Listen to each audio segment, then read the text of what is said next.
मैं इस बात का ऐलान करता हूं अपनी पार्टी की तरफ से और सारे हिंदुस्तान की उन दबी कुचली तमाम आवाज़ों की तरफ से जिन्हें आरएसएस ने सैकड़ों साल से जिनको दबाकर कुचल कर रखा है और अब वो संविधान को कुचलना चाहते हैं, बिल्डोज करना चाहते हैं। समाजवादी पार्टी ने माननीय अखिलेश यादव जी ने पहले दिन ही जब ये बिल लाया गया था साफ साफ कह दिया था कि ये कॉन्स्टिट्यूशन संविधान पर सबसे बड़ा होने वाला आजादी के बाद हमला है, हम इसको कभी बर्दाश्त नहीं कर सकते।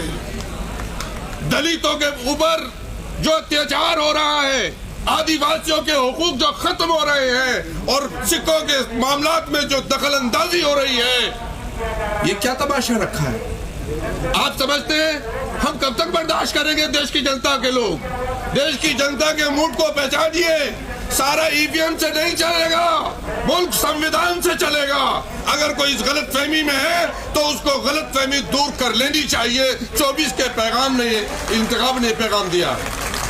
मुसलमानों के साथ मैं अपनी बात खत्म कर रहा हूं। जिस तरह से मजाक किया जा रहा है कि उनके मजहबी मामलात में दखलंदाजी की जा रही है, ये बीजेपी वो पार्टी है जो एक मुसलमान को सारे मुल्क में एक सीट लोकसभा की नहीं दे सकती। वो वक्त की रक्षा क्या करेगी, हिफाजत क्या करेगी? ये वो लोग हैं कि जिनके मिनिस्टर के सामने लंदन की सड़कों पर देश का अपमान हो और इनके चेहरे पर कोई रंगत इनकी बदले ना, कोई उस पर स्टेटमेंट आए। ये कौन लोग हैं?